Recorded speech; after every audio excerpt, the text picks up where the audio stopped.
All right. It's good to see everybody. Thanks for being here this afternoon. Wanted to bring folks together and have a chance to talk. Obviously, it's no secret we've had a series of situations involving our men's basketball program over these last weeks. And I think as you'll spend more time with me, you'll learn that it's important to me that we deal with these kinds of situations head on. We're going to be as transparent as circumstances allow us to be.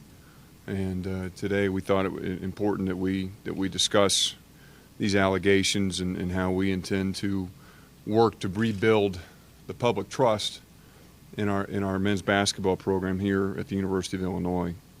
A couple opening comments. One, we will not today talk in any detail about the specific allegations involving our student athletes, the individual cases. Any questions, any comments on those will be deferred to a later date. I would remind everyone that under our system, people are innocent until proven guilty. We will allow that system to play its course and see where the facts lead us with respect to those cases. Also, quickly on another matter, really entirely a quick comment on our women's basketball program. I did issue a brief statement yesterday. I imagine most of you had a chance to read it, but did have an opportunity here these last weeks to take a pretty deep dive into our women's basketball program and feel very confident in the leadership that Matt Ballant and our assistant coaches are providing to that team and those student athletes, and looking forward to helping them turn the page on what has unquestionably been a very difficult chapter in their history, and helping them build for a successful future with women's basketball here at the University of Illinois. Talking about men's basketball, we recognize that we have had a number of situations here. I understand people's concerns. I understand their frustrations. I understand them because I share them. I certainly understand and share the frustrations and concerns that people feel about the allegations that have surfaced involving some of our men's basketball student athletes. These are serious allegations. We will never shy away from that. We recognize how important and concerning these allegations could be and are. It's interesting in a role like this one. Really, I'm the caretaker of our athletic program, of our brand, of our reputation. And our role here is to develop our student athletes to be the best that they can possibly be, athletically, academically, socially. And we set a high bar, a high standard. I've talked about that every opportunity that I've had since I've been here to talk about the standard of excellence that we have for our program in every facet of our student athletes' experiences.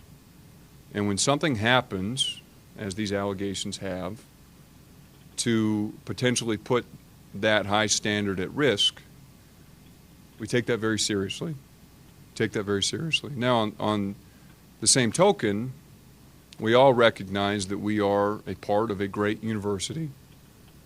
And just across the street, there are 40,000 18 to 24-year-olds who are learning a lot about who they are, who are receiving a world-class education. They're developing into adults who will go off and be incredible members of our community and of society. Part of that process is understanding that they will make mistakes. I did when I was that age. I'm sure John did. I'm sure almost everybody here did. And so we have to find that balance between helping our student athletes grow into responsible adults while also maintaining this high standard for our program. And most of the time, those two goals align. Every once in a while, there's some tension, and we have to work through those individual circumstances and find the best outcome for our program and for our student athletes. And that's what we're in the process of doing now. I want to talk for a moment about John Groce. It's been interesting these last weeks. Obviously, I came out a few weeks back and made some strong statements supporting John and his continued leadership of our men's basketball team. That position has not changed. Continue to believe very strongly in the leadership that John is providing I disagree that if any of these allegations are proven true, that necessarily requires that John no longer be our men's basketball coach. The reality is that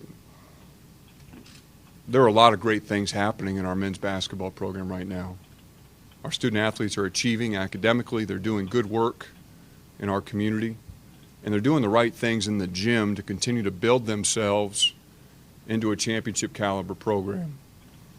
I've had an opportunity these last weeks to spend a lot of time with John, sit down and share philosophy, to talk through values, to understand the things that we're doing with our men's basketball team, to be sure that we are doing these things, accomplishing our goals of building championship students, championship athletes, championship people.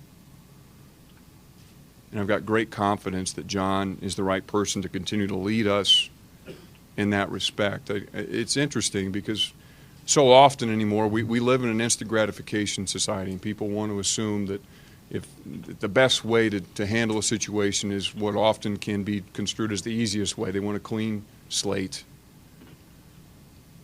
Well, that's not always the best decision. And my job, as you all can appreciate, isn't to make the easy decision, it's to make the right one.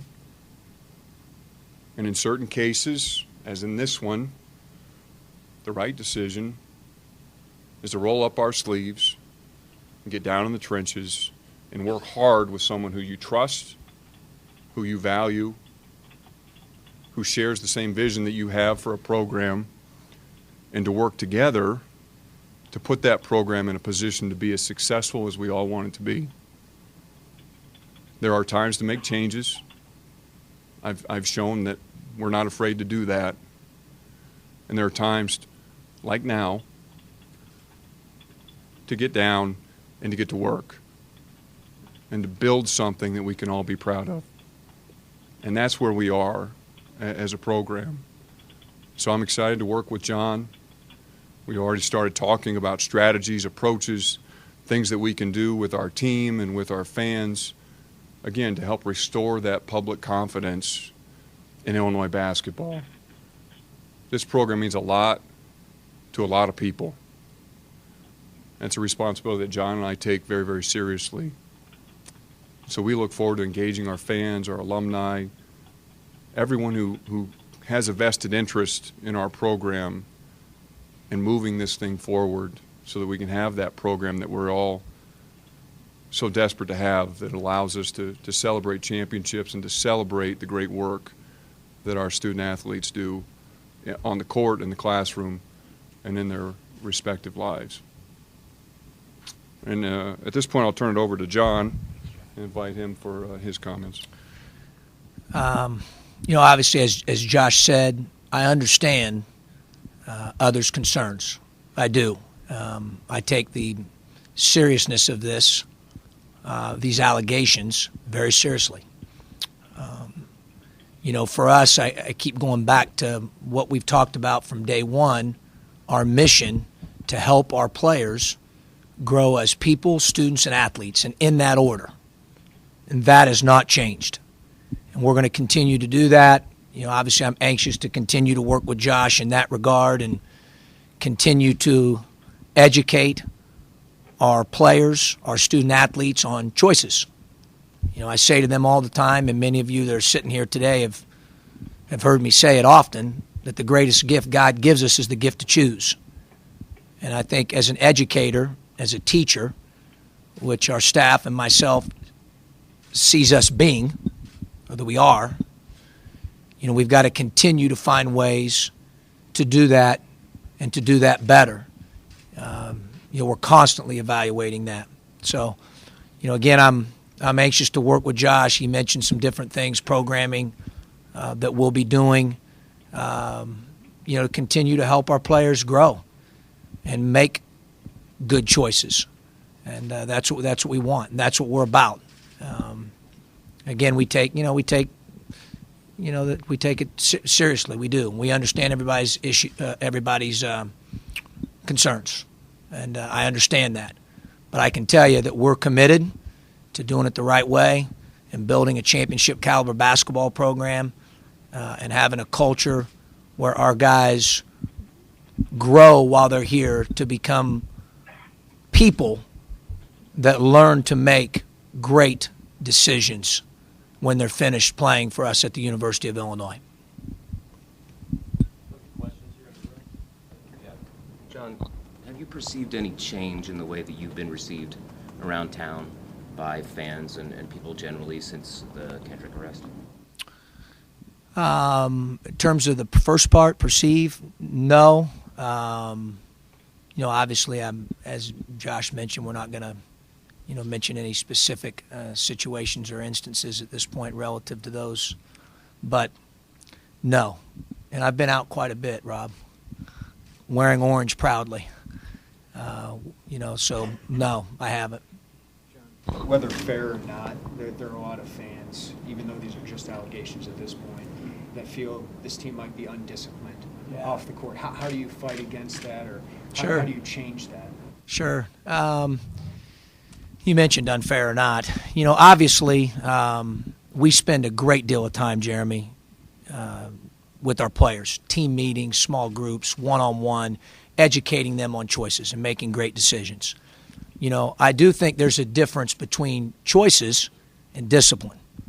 In terms of discipline, we've shown, as you well know, in the past, that there is an accountability piece to this, and we will discipline our players if need be, if substantiated. Obviously, we want to be very firm, but yet fair. And I understand. I'm the leader of the men's basketball program, and I always look inward. And for us right now, the thing I say, what can we control? And that is the environment, the culture, our discipline when it comes to certain behaviors, consequences. At the end of the day, do I think that we can control choices 365 days a year, 24 hours a day, 7 days a week? That's hard. We can educate them, and we are committed to doing that. Josh and I are committed to doing that, and we're going to continue to do that at an even more pronounced level. And I'd chime in here, too, and add that being a coach isn't altogether unlike being a parent. And you try and educate your kids. You try and talk to them about right from wrong. But at the end of the day, like John said, at some point, whether you're a parent or a coach, you got to turn your kid loose and send them out into this big world that we have. And they're going to make decisions. And we hope that the vast majority of the time they make the right ones. But we also recognize that on occasion they may make the wrong ones. And that doesn't make, when a kid does that, it doesn't make the parent a bad parent, and it doesn't inevitably make the coach a bad coach. But it's all a part of this growth and education process that we strive for with our student athletes. John, I think you can still practice until the end of the tournament. Is that correct? Yeah, we could. Rob, I thought our team, when you put together what they did for Europe with the 10 practices, the 4 games, the season, Malcolm Hill playing in USA basketball and preparing for that, you put all that together, and obviously we had some injuries. It's been well documented. We have some guys that needed some treatment and rehab and so forth.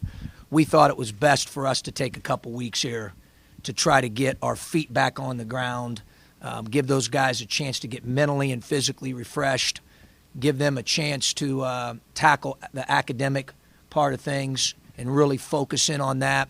And then obviously when they get back from spring break, we'll get back together and start working. Weight room, conditioning, basketball, obviously personal development as well, academic development's ongoing. But, those things really, we start to get the basketball and the athletic piece in full swing here when they get back from spring break. Message to players maybe before all this happened the last month, and what's the message been the last couple of weeks as these things have developed? To understand that, it's important, the choices, Jeremy, is really in a nutshell what I've talked to them about. Making good choices. We spend an inordinate amount of time addressing that with examples and, like I said, team meetings and small group discussions about it, and one-on-one, and we wear it out. And we'll continue to do that, and we'll continue, as Josh and I have more discussion, to even enhance that programming.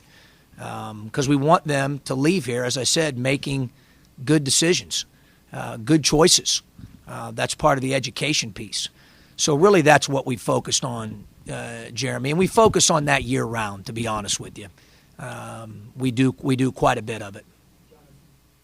That much time into that particular point, where does maybe the disconnect come where you've had 4 arrests in 8 or 9 months and just really not good choice? Yeah, I don't know if it's necessarily disconnect, Scott. I think our guys, we've got good guys. I think they listen. Can you make mistakes or make bad choices? Obviously you can. I think you see that across the board, and for us right now, it's very similar to what Josh just said. As a parent, I know I've got 3 children. I'd like to think Allison and I spend a ton of time educating Connor and Camden and Kate. That doesn't mean they do the right thing all the time. It's hard to, control choices. We're doing the best we can to educate our guys. I feel very comfortable with that.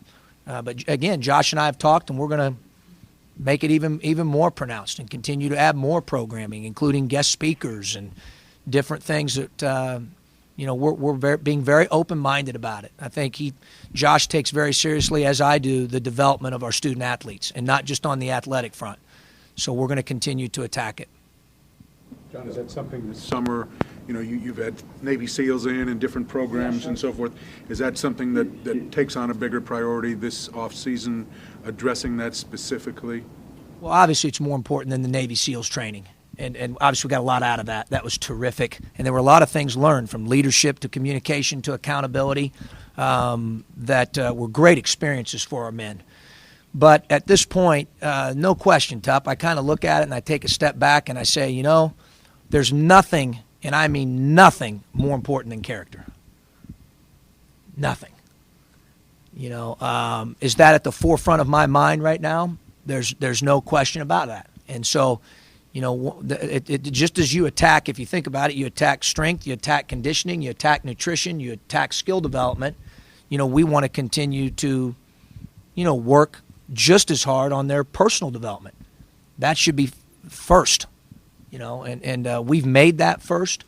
But I think, obviously, we're always, as I said earlier, looking for ways to get better and improve. And, we're going to continue to find creative ways. Josh has got some great ideas, and, we're going to come together and figure out how we continue to educate them further. Coach, you always speak about character. The number one thing you always talk about is character. You never really praise their on-court skill without also talking about character. Yeah. You talk about mistakes, but these are 3 alleged crimes that are pretty serious. Are you concerned, at least going forward as a head coach, that 3 players have these alleged crimes of the severity? Oh, very concerned. Very concerned about the allegations. There's no question about that. It's part of the reason we're sitting here today. There's no question about that. Why? And you said it. I talk about character more than I do probably the other things. I talk about choices. Wear those guys out with choices, because those things are important. Life is about choices, making good choices. And we're in the education business. I always try to remind myself why. Why did you get into this? Why did you want to be a coach at the very beginning when I first started? And that was to impact kids' lives, to educate them, that when they leave after being around our staff, their teammates, our support staff, that they leave transformed in a positive way, and that they've changed, and that they understand how to make good choices and good decisions. So am I concerned? Yes. John, what's your interaction right now with Kendrick, Jalen, and LaRon, just going forward too? Well, obviously, as Josh said earlier, I'm not allowed to comment specifically on, any of the 3 men at this point. What I can tell you, generally speaking, Jeremy, regardless of names, I've got 16 guys that just played for us. 2 seniors have finished up. We hope all 14 of the remaining ones are back. the message is crystal clear, really, to all those guys, and that is that they know that we're here to support them. They know that we believe in them. We also know it's our job to continue to teach them to make great choices and decisions. And at the same time, there's an accountability piece in this. As I said earlier, they will be held accountable to the standards of being an Illinois basketball player. And those standards are really high. Can I follow up on my last question about when the guys come back? Sure. You got however many bodies down from injury, and now 3 guys that can't join the team and help out at practice. So what can you do when you get everybody back? Sure, Rob. Well, our focus obviously is on them developing and getting better. Okay, what specific areas? The number one area this spring and summer is strength and conditioning. We've got to get stronger. We had a lot of young players play, and they got to get a lot stronger physically, whether that's gaining weight or a lot of times just by getting stronger, you gain when you're great athletes like these guys are, you'll gain the right weight. We'll have some target numbers for them. But strength and conditioning is at the forefront of my mind right now. Obviously we'll have skill development. We'll attack certain areas. Academics I mentioned earlier. It's really, for me, especially in spring training camp, summer and fall, it becomes more individually based. During the 6 months of the season, it's team. But in spring, summer, and fall training camp, we know that our team can be better if the individuals get better. And not only as players, but as people and as students. So we're on the attack. We've got a lot of resources here at the University of Illinois to use in all those areas. And we're going to continue to do that to make them the very best person, the very best player, the very best student they can be. And having said that, I think for me, if I could pick one thing, basketball-wise, it'd be strength and conditioning. Incidents have come when players are either suspended or not actually part of the team, so to speak, they're hurt. Is that more concerning to you, and how do you balance that, knowing that some of these players have gotten in trouble when they're not playing? I wouldn't say it's more concerning. I think that any time anybody who's a part of our family is alleged to have been involved in these kinds of situations, it's a concern.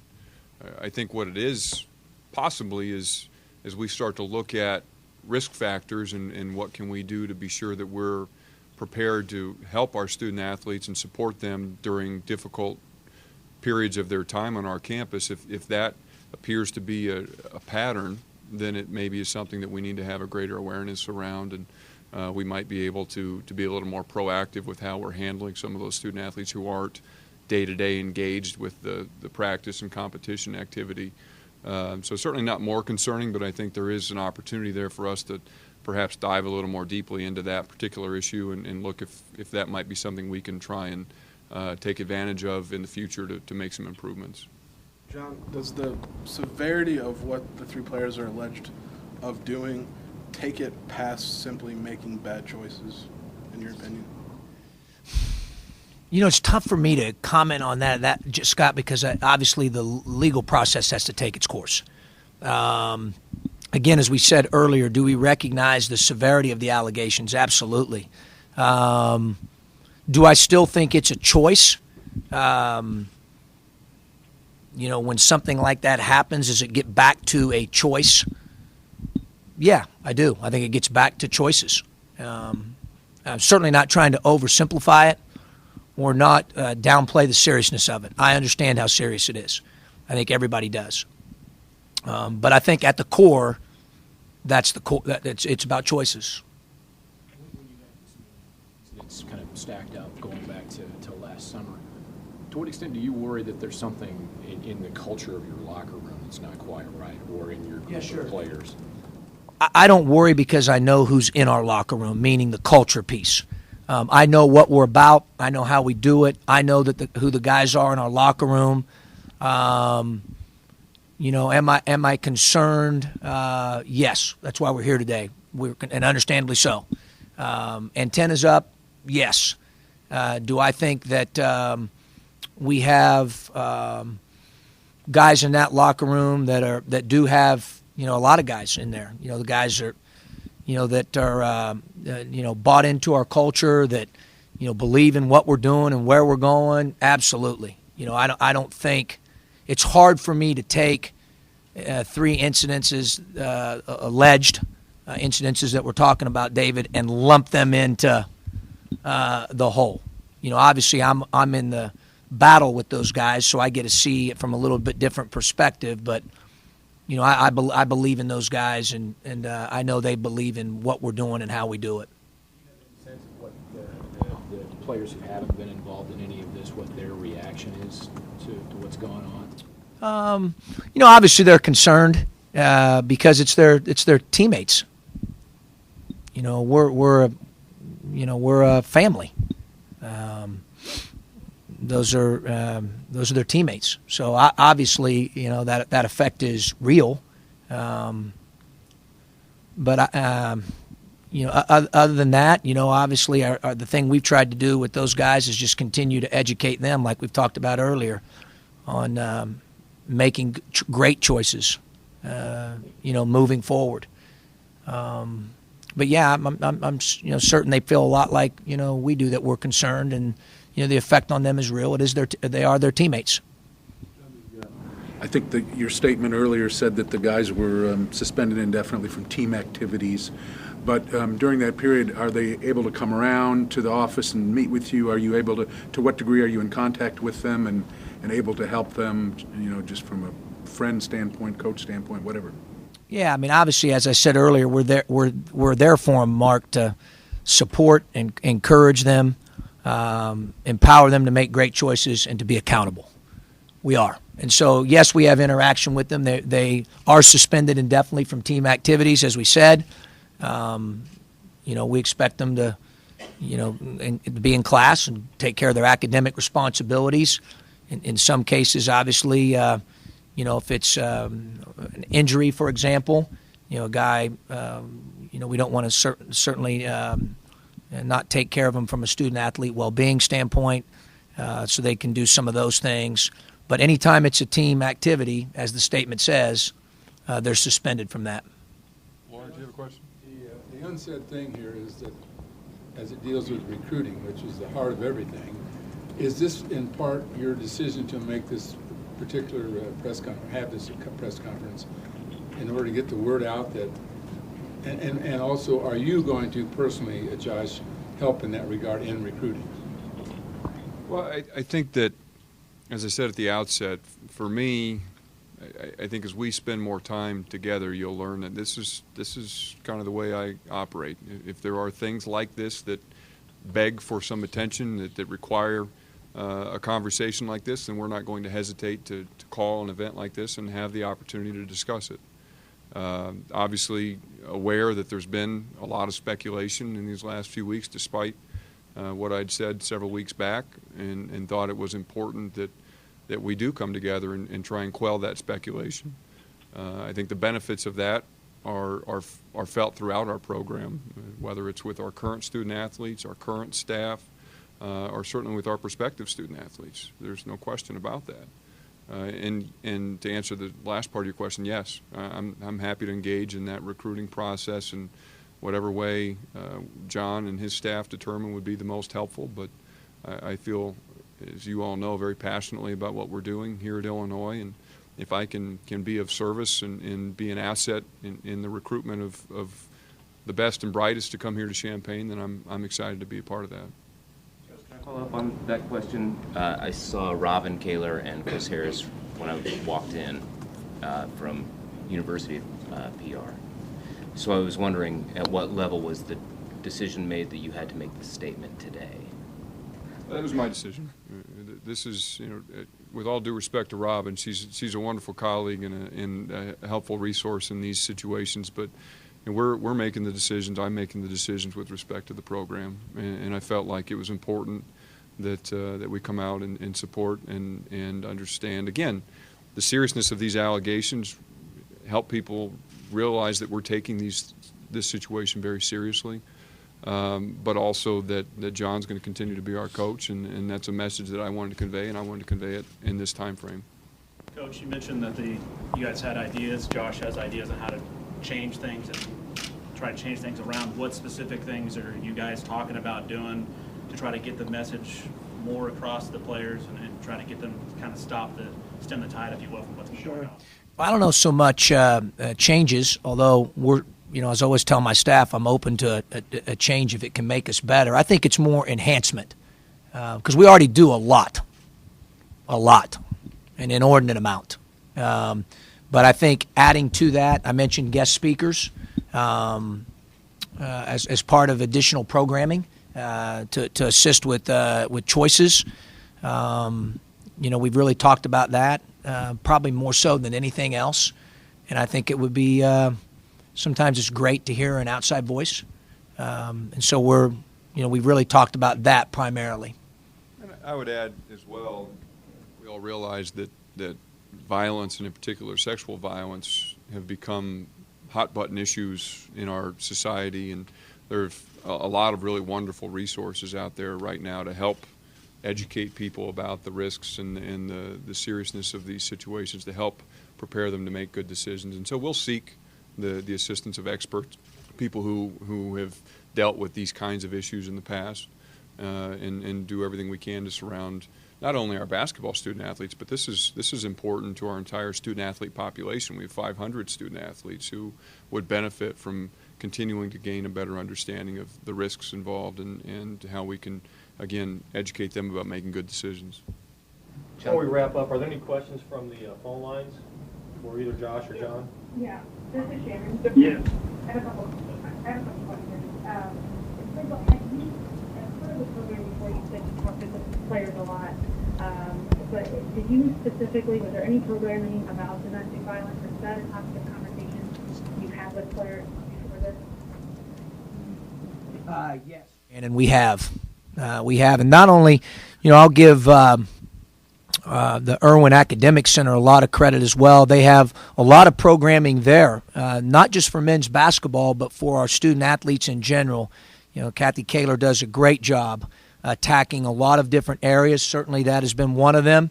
And then we do that on our own as well, in addition to that. So, yes, it has been addressed. Do you feel like players, you talk about, I know all the time throughout the season about integrity and character and how that's put high value on the team and the players. But do you feel like there's a disconnect, or players aren't exactly getting the message, and there's something they need to do to hold them accountable in a different way, or a different way of communicating with them?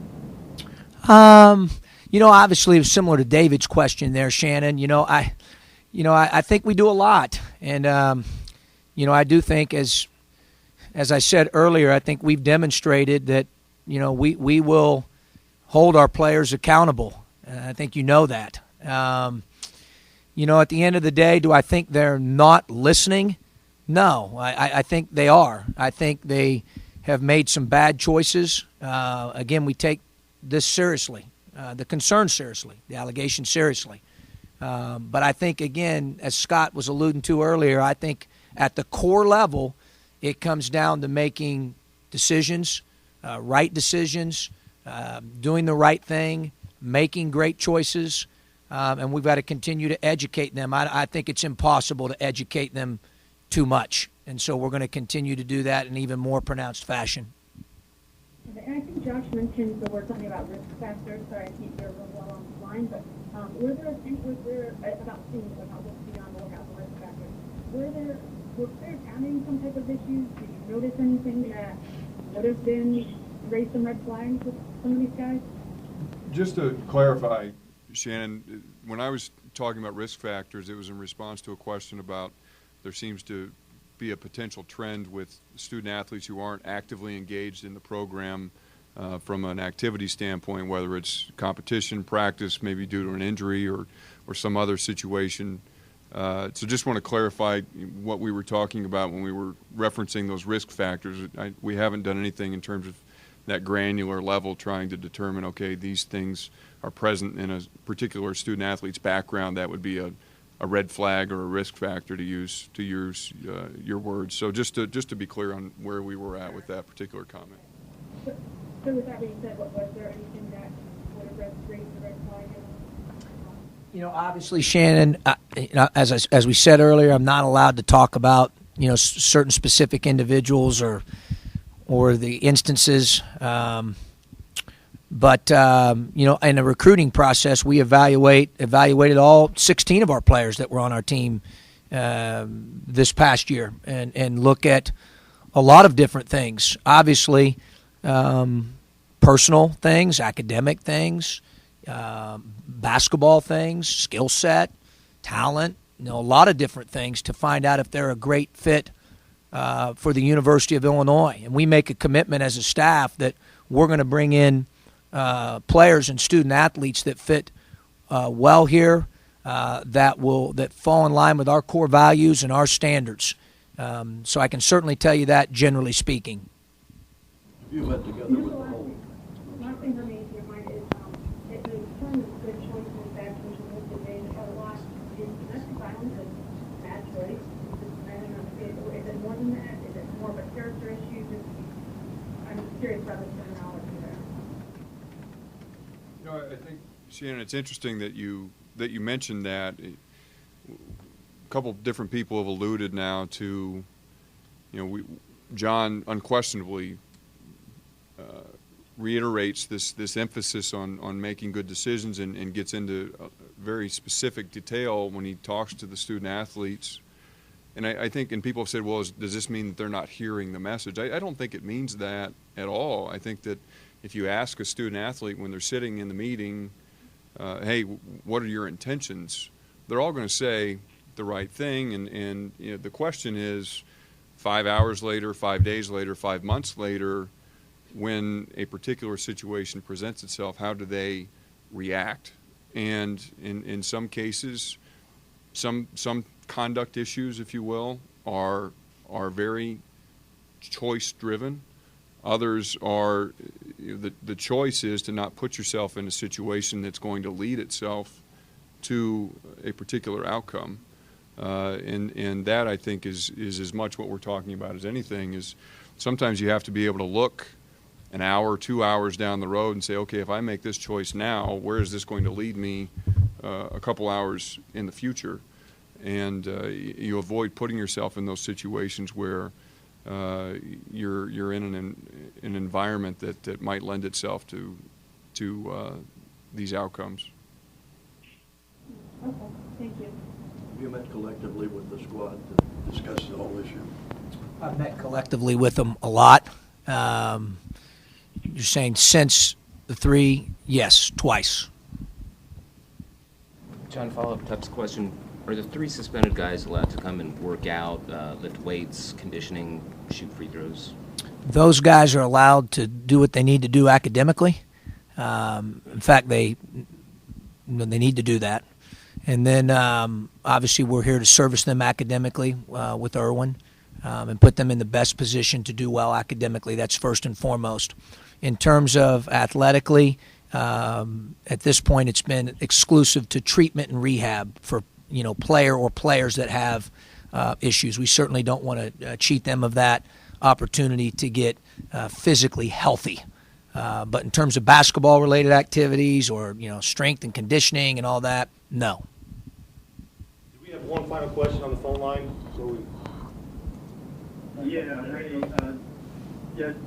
Josh, this is John Fabini with Orange and Blue News. You said it's time to roll up the sleeves and get something done, and that the basketball program is doing the right thing to continue to build a championship caliber program.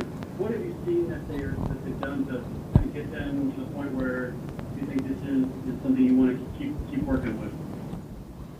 I just have great confidence and trust in John and his staff. I've had a chance to spend quite a bit of time with them over the last weeks. Been around. The program was, of course, over in Indianapolis for the tournament. I think that John brings a tremendous energy, strong vision for the program. I think he's an excellent teacher, strong communicator. I think he's a good recruiter. I think he develops strong relationships with our student athletes. They understand that he cares about them as people. I've had a chance to interact with some of our parents, their families. People understand the kind of man and the kind of leader that John Groce is, and it gives me great confidence that we'll be able to build this going forward into the program that we can all be proud of. Last question. Yeah, Coach, this is a Illini basketball, a very loyal fan base, a fan base that's very knowledgeable. A lot of fans are watching this right now. Sure. A lot have many opinions on what they feel and what they're hearing and seeing. What's your message to the fan base going forward with this program? Well, obviously, we're excited about having the opportunity to move forward. I think that, for us, nothing has changed. I mentioned the mission earlier. I believe in where we're going. I believe in our players. I believe in our staff. Can we get better? We're going to get better. We always evaluate in the spring ways to get better. We want to be on the cutting edge. We get some guys healthy, continue to move the thing forward, continue to move recruiting forward. We're excited about all of that. But we're confident, that we can continue to move and take the necessary steps forward to build a championship caliber basketball program that our fan base, that our alums, that the university, that our community is very, very proud of and wants. We believe that. And we've just, at this point, got to stay the course and continue to build. And the way you do that, I know this sounds simple, but you get up every day and I tell the guy, you got to swing the hammer. You just keep swinging. And you work at it every day. You do the right things every day. You keep moving the thing forward every day. And then at the end of the day, if you do that in successive days over and over and over and over and over again, good things will happen. And we're confident that that's what's going to happen. And if I could piggyback on that, too, I think it's important to reiterate, and I've said this in other contexts, this isn't going to happen just with the men inside Ubben. It's not going to happen just with the people in Bielefeld. This is a community effort. This is involving the entire Illini nation. And we've got the best fans anywhere. And they're an unbelievable group of people, our alumni, our supporters, our fan base. I love how passionate they are, and it's never been more on display than over these last weeks as we've had the chance to travel around the state and spread the good word about the Fighting Illini. And so we need them. We need our fans to step up and support us. We understand that we've had some challenges these last months. We're turning that page, and we are moving forward. In order for us to do that to the level that we all expect, we all have to work on this together. We all have to do it together. Otherwise, we're not going to get where we want to go. Off the subject, is Malcolm Hill going to try out with the NBA? It's a great question, Lauren. It's interesting because for those of you, some of you may know or not know, the NBA rules have changed for declaration. So you have until April 24th to declare. You could get invited to the combine. You're allowed to work out with every NBA team at least once up until May the 25th, which is the day that you can then officially pull out. The way the new rules are set up, I'll be honest. We've talked with multiple guys about that possibility within the new format, because that being what's best for them and their families. I mentioned earlier, it's the time of year where we look at it a little bit more individually based, and we'll know more. Right now, as of today, no one has done that. Could that happen moving forward as we gather information, continue to have conversations with some of our young men and their families? It's certainly a possibility.